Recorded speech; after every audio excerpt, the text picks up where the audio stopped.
উইম্বলডনের ফাইনালে সময়ের সেরা দুই টেনিস তারকার লড়াই। ঠিক ৩৫ দিন আগে ফ্রেঞ্চ ওপেনের ক্লে কোর্টে ৫ সেটের ৫.৫ ঘন্টার মহাকাব্য রচনা করেছিলেন কার্লোস আলকারাজ ও ইয়ানিক সিনার। অবশ্য ইংল্যান্ড ক্লাবের সেন্টার কোর্টে তেমন কিছু হতে দেননি সিনার। ৪ সেটেই নিষ্পত্তি করেন উইম্বলডনের পুরুষ এককের ফাইনাল। ফ্রেঞ্চ ওপেনের প্রথম ২ সেট হেরে ঘুরে দাঁড়িয়ে শিরোপা জিতেছিলেন আলকারাজ। উইম্বলডনে তার প্রতিশোধ নিলেন সিনার। যদিও অল ইংল্যান্ড ক্লাবে টানা ২০ ম্যাচ জয়ের আত্মবিশ্বাস নিয়ে মাঠে নেমেছিলেন আলকারাজ। ২০২২ সালে উইম্বলডনের সবশেষ হারটা ছিল সিনারের বিপক্ষে। ২০২৫-এ এসে হলো তার পুনরাবৃত্তি।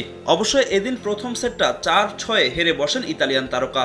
এরপরই সেন্টার কোর্টে হয় প্রত্যাবর্তনের গল্প। পরের ৩ সেটে আলকারাজকে পাত্তাই দেননি সিনার। ৬-৪, ৬-৪ ও ৬-৪ গেমে ইতিহাসের অংশ হন এই টেনিস তারকা। নিজের ক্যারিয়ারের প্রথম উইম্বলডন জয়ের পাশাপাশি প্রথম ইতালিয়ান হিসেবে মর্যাদাপূর্ণ এই টুর্নামেন্টের শিরোপা জিতলেন ইয়ানিক সিনার।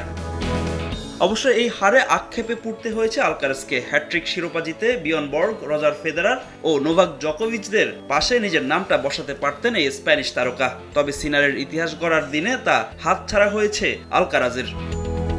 উইম্বলডন সহ সবশেষ ৭টি গ্র্যান্ড স্লামের শিরোপা ভাগাভাগি করেছেন সিনার ও আলকারাজ। ম্যাচ শেষে চির প্রতিদ্বন্দ্বী হয়ে ওঠা স্প্যানিশ তারকাকে ধন্যবাদ জানানোর পাশাপাশি শুভকামনা জানিয়েছেন সিনার।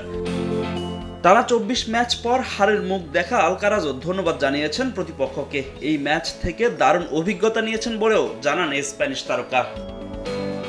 ফাহিম ইসলাম, সময় সংবাদ।